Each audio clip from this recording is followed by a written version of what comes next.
Assalamualaikum warahmatullahi wabarakatuh. Jumpa lagi bersama UJ Next Channel.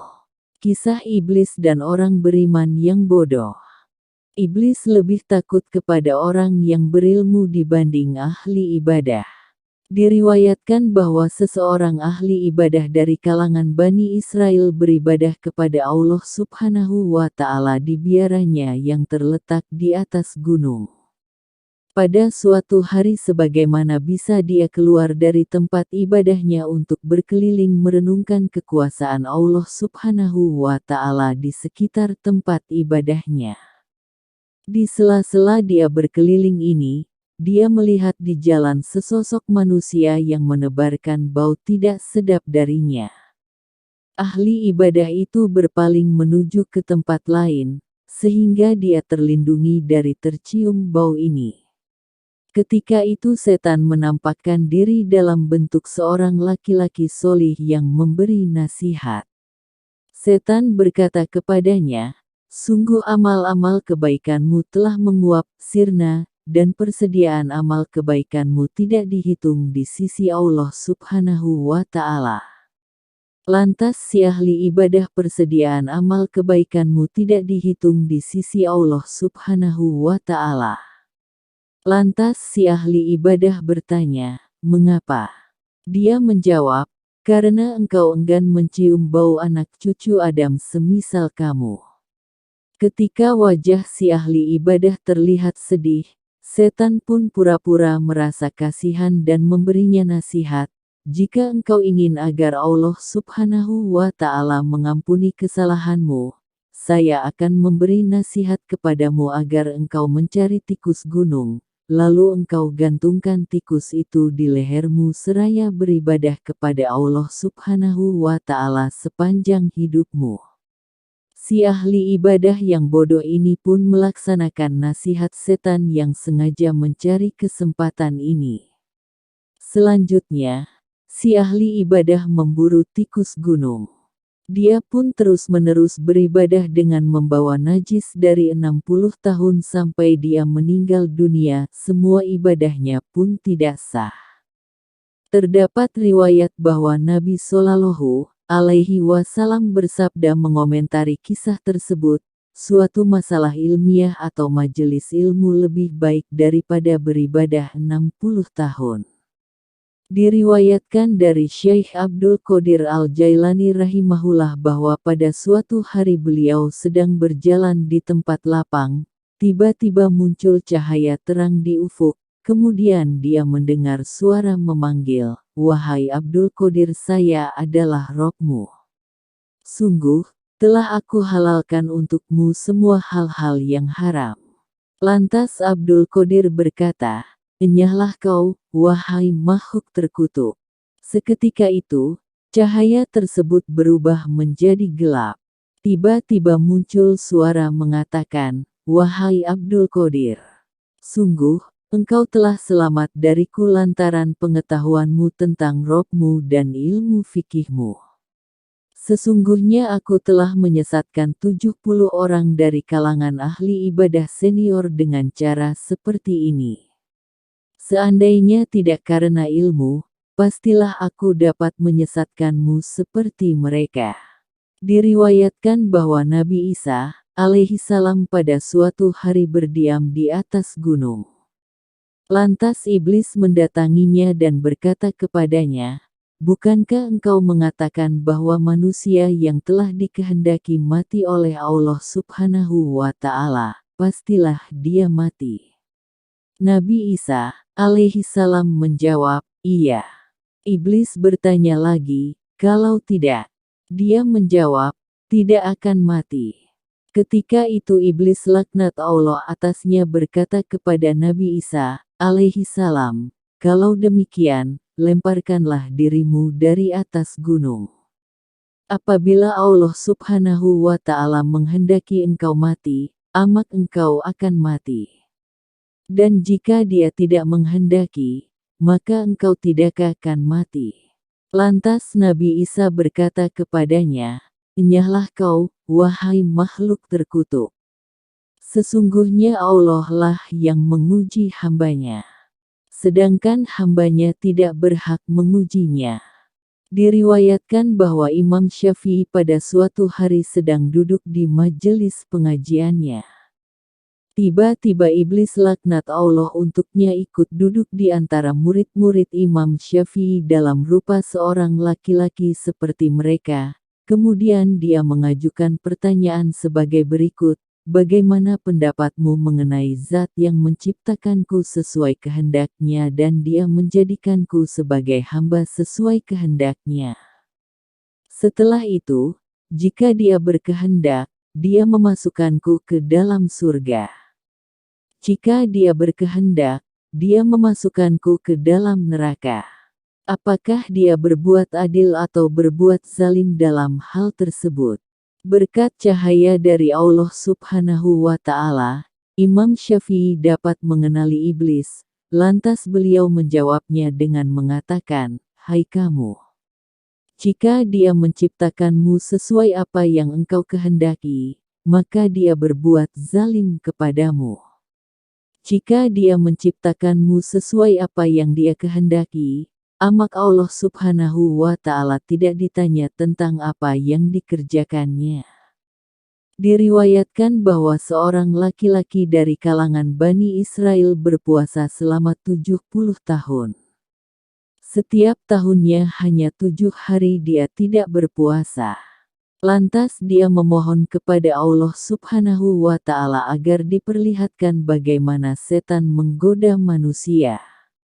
Ketika sampai waktu yang cukup lama dia masih saja tidak melihat hal tersebut, maka dia berkata, "Seandainya saya meneliti kesalahan-kesalahanku dan dosa-dosaku kepada Robku, niscaya lebih baik dari apa yang saya mohon ini." Kemudian Allah Subhanahu wa Ta'ala mengutus malaikat kepadanya. Lalu malaikat berkata, "Sesungguhnya Allah Subhanahu wa Ta'ala mengutusku. Dia berkata kepadamu, sesungguhnya perkataan yang baru saja engkau ucapkan lebih kucintai daripada ibadahmu yang telah lalu. Sungguh, Allah Subhanahu wa Ta'ala telah membuka tabir matamu, maka lihatlah." Lalu dia pun dapat melihat. Ternyata bala tentara iblis mengelilingi bumi.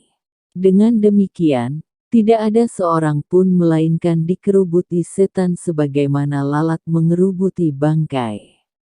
Lantas dia berkata, "Wahai Robku, siapakah yang dapat selamat dari hal ini?" Rob menjawab, "Orang yang mempunyai wara dan lemah lembut." Dikatakan bahwa di pagi hari iblis mengumumkan kepada bala tentaranya di bumi. Ia berkata, "Barang siapa menyesatkan seorang muslim, maka saya akan memakaikan mahkota kepadanya." Lalu salah satu dari bala tentara setan berkata kepadanya, "Saya terus-menerus menggoda si Fulan sehingga dia menceraikan istrinya." Iblis berkata, "Ia hampir menikah." Bala tentara lain lapor, "Saya terus-menerus menggoda si Fulan sehingga dia durhaka kepada orang tuanya."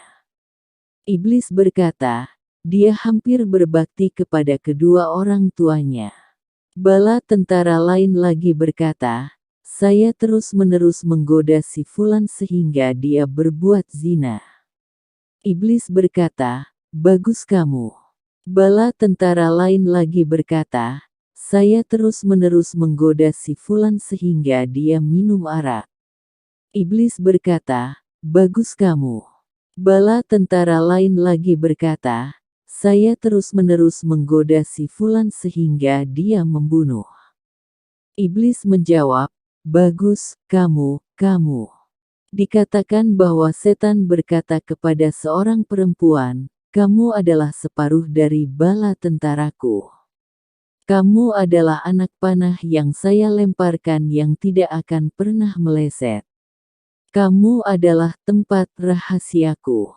Kamu adalah utusanku untuk memenuhi kebutuhanku."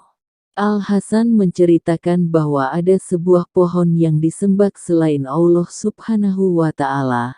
Lalu seorang laki-laki mendatangi pohon tersebut seraya berkata, sungguh, saya akan menebang pohon ini.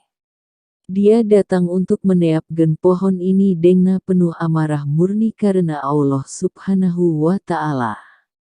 Lantas iblis menemuinya dalam bentuk manusia, lalu dia berkata, "Apa yang engkau inginkan?" Lelaki tersebut menjawab, "Saya ingin menebang pohon yang disembah selain Allah Subhanahu wa Ta'ala." Iblis berkata, "Jika engkau tidak menyembah pohon ini, maka apakah orang yang menyembahnya mengganggumu?" Dia menjawab, "Sungguh, saya akan menebangnya." Lalu setan berkata kepadanya, "Apakah kamu mau sesuatu yang lebih baik buatmu, yaitu kamu tidak menebangnya, dan setiap hari kamu mau sesuatu yang lebih baik buatmu, yaitu kamu tidak meneangnya, dan setiap hari kamu mendapati 2 dinar di bantalmu di pagi hari?" Dia bertanya, "Dari siapa 2 dinar tersebut?" Setan menjawab, "Dariku untukmu." Selanjutnya dia pulang. Dia pun menemukan 2 dinar di bantalnya. Setelah itu, keesokan harinya dia tidak menemukan apa-apa di bantalnya. Lalu dia bangkit dengan penuh emosi hendak menebang pohon. Lantas setan menjelma dalam bentuk manusia berkata, "Apa yang engkau inginkan?" Dia menjawab, "Saya ingin menebang pohon yang disembah selain Allah Subhanahu wa Ta'ala." Setan berkata, "Kamu bohong. Kamu tidak mempunyai kemampuan untuk melakukannya." Dia masih tetap pergi untuk menebang pohon, lalu setan membantingnya ke tanah dan mencekiknya sampai hampir mati. Lalu setan dengan penuh emosi murni karena Allah Subhanahu wa Ta'ala, "Maka saya tidak mempunyai kemampuan untuk mengalahkanmu, maka saya menipu kamu dengan 2 dinar, lalu aku tidak memberikan lagi. Ketika engkau datang dengan penuh emosi karean 2 dinar, maka saya dapat menguasai kamu." Diceritakan bahwa iblis laknat Allah atasnya pernah muncul di hadapan Firaun dalam bentuk seorang laki-laki ketika Firaun sedang di kamar mandi. Namun, Firaun tidak mengenalinya. Lantas iblis berkata kepadanya, "Celaka kamu. Kamu tidak mengenaliku, padahal engkaulah yang menciptakanku. Bukankah engkau adalah orang yang berkata, 'Saya adalah Rob kalian yang maha luhur'?" Iblis pernah muncul di hadapan Nabi Sulaiman alaihi salam. Lalu Nabi Sulaiman berkata kepadanya, "Perbuatan apakah yang paling kamu sukai dan paling dibenci oleh Allah Subhanahu wa Ta'ala?" Pastilah saya tidak akan menyampaikan kepadamu bahwa saya tidak tahu apa ada sesuatu yang lebih saya sukai daripada homoseks antara laki-laki dengan laki-laki lain dan lesbian antara perempuan dengan perempuan lain. Ada seseorang yang melaknat iblis setiap hari 1000 kali.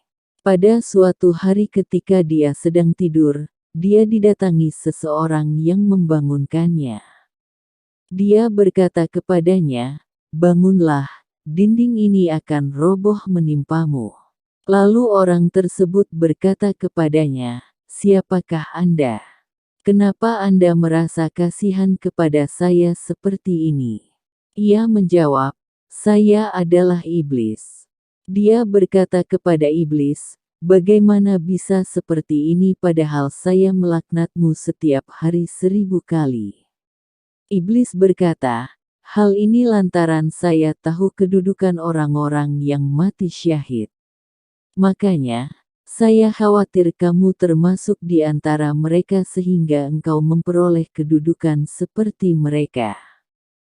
Catatan, orang yang terkena reruntuhan dinding atau mati tergencet di bawah bangunan, maka dia dianggap mati syahid berdasarkan sabda Nabi Shallallahu alaihi wasallam.